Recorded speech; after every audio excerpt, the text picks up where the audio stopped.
Assalamualaikum warahmatullahi wabarakatuh. Halo teman-teman, kembali lagi bersama saya Charlie Febrianti dengan NIM L1A11906. Saya dari kelas R02, Prodi Kehutanan Fakultas Pertanian Universitas Jambi. Pada video kali ini saya akan menjelaskan tentang analisis keputusan manajemen hutan. Video ini saya buat untuk memenuhi nilai tugas saya pada mata kuliah manajemen sumber daya hutan. Kerangka kerja untuk membuat keputusan. Peran pokok bagi seorang manajer hutan adalah membuat keputusan, memilih berbagai rangkaian alternatif kegiatan. Namun demikian, prasyarat untuk memilih adalah manajer tersebut harus memiliki persepsi bahwa setiap situasi dan isu-isu membutuhkan suatu keputusan. Situasi suatu masalah dapat bersifat jelas nyata seperti industri penggergajian butuh bahan baku kayu, populasi rusa menurun, atau seorang memiliki perkara hukum untuk menghentikan penggunaan herbisida dalam proses regenerasi hutan. Pemahaman oleh manajer hutan atas masalah-masalah penting tersebut akan menyebabkan pengelolaan hutan yang efektif. Kebebasan menentukan persepsi atas situasi suatu masalah akan menjadi dasar untuk membuat keputusan yang bijaksana. Untuk mendetailkan suatu masalah, dibutuhkan kuantifikasi dan artikulasi terhadap tujuan pemilik lahan, hutan dan faktor-faktor pembatas terhadap aktivitas manajer hutan. Kesuksesan seorang manajer hutan apabila mampu mengidentifikasi dengan benar masalah-masalah yang relevan dengan tujuan-tujuan, isu-isu, dan keterbatasan sumber daya, dan memberikan alternatif solusi yang dapat dikerjakan dan menguntungkan. Pernyataan masalah dan penulisan persamaan. Pernyataan masalah adalah satu set pernyataan verbal yang menggambarkan hubungan timbal balik suatu masalah. Contohnya, perhatikan 3 pernyataan variabel yang menggambarkan masalah reboisasi berikut ini. Pertama, tersedia anggaran sebesar $500.000 setiap tahun untuk melakukan penanaman secara manual, menggunakan mesin, dan melalui udara atau aerial methods pada areal bekas tebangan. Yang kedua, biaya rata-rata untuk penyiapan lahan dan persemaian penanaman secara manual sebesar $365 per akre, dengan menggunakan mesin sebesar $310 per akre dan aerial seedling sebesar $245 per akre. Ketiga, kombinasi dari 3 metode penanaman tersebut dapat digunakan tetapi biayanya lebih besar dibandingkan dilakukan secara manual. Untuk merubah 3 pernyataan tersebut menjadi suatu persamaan linear, harus ditentukan variabel dan koefisien. Misalkan, B adalah anggaran tahunan dalam dolar adalah sebesar $500.000. X1 adalah luas areal yang ditanami dengan cara manual. X2 adalah luas areal yang ditanami dengan menggunakan mesin. X3 adalah luas areal yang ditanami dengan menggunakan aerial mesin. A1 biaya penanaman dengan cara manual yaitu $365 per akre. A2 adalah biaya penanaman dengan menggunakan mesin yaitu $310 per akre. A3 adalah biaya penanaman dengan cara aerial yaitu $245 per akre. Dengan menggunakan variabel dan koefisien tersebut di atas, kita dapat menulis 3 pernyataan masalah tersebut ke dalam suatu persamaan implisit sebagai berikut. A1X1 ditambah A2X2 ditambah A3X3 sama dengan B. Atau secara eksplisit sebagai berikut. 365X1 ditambah 310X2 ditambah 245X3 sama dengan $500.000 untuk persamaan 1. Persamaan linear di atas menggambarkan kombinasi X1, X2, X3 yang menggunakan seluruh anggaran sebesar $500.000.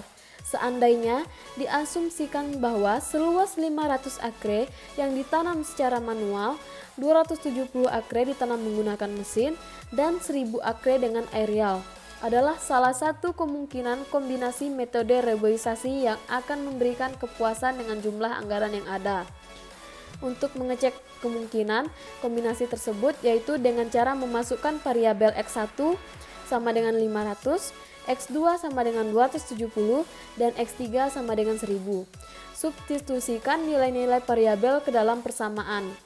Setelah disubstitusikan, dapat kita lihat bahwa hasil dari pensubstitusian itu adalah $511.200,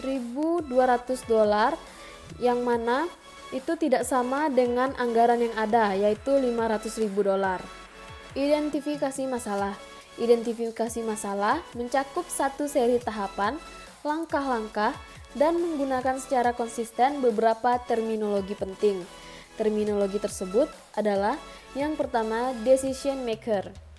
Decision maker yaitu orang yang menetapkan konteks masalah dan membuat keputusan yang dibutuhkan terhadap masalah yang telah ditetapkan. Decision maker tersebut adalah pemilik lahan hutan atau manajer hutan yang diberi kewenangan oleh pemilik lahan untuk melakukan aktivitas pengelolaan hutan. Memilih kebijakan atau aktivitas apa yang akan dilakukan untuk menyelesaikan masalah yang ada dan bertanggung jawab terhadap pilihan tersebut. Yang kedua, goals. Goals atau tujuan merefleksikan apa yang ingin dicapai oleh decision maker. Pada dasarnya, suatu masalah dapat mencakup lebih dari satu tujuan yang relevan dengan masalah tersebut. Yang ketiga, goal criteria atau tujuan kriteria adalah ukuran numerik yang ditentukan untuk menyatakan apakah aktivitas-aktivitas dari pembuat keputusan atau decision maker mendukung tujuan. Untuk mengarahkan tujuan kita harus menemukan suatu kriteria yang mengukur pencapaian tujuan. Contohnya yaitu tujuannya untuk meningkatkan pendapatan. Kriterianya, pendapatan meningkat setiap tahun dibandingkan pendapatan pada saat ini. Tujuan untuk meningkatkan produksi kayu. Kriterianya jumlah kayu yang diproduksi setiap tahun. Yang keempat, activities and decision variable. Ide tentang aktivitas dan variabel keputusan dapat dengan mudah dibangun dengan suatu contoh. Andaikan suatu masalah yaitu alokasi anggaran pada proyek yang berbeda untuk meningkatkan kesempatan rekreasi pada suatu areal hutan. Tujuan proyek adalah untuk memaksimalkan kesempatan peluang baru berekreasi pada suatu kawasan yang diukur dengan kriteria yaitu penambahan jumlah hari kunjungan atau visitor day pada areal hutan rekreasi yang telah dibangun. Yang kelima, problem solution.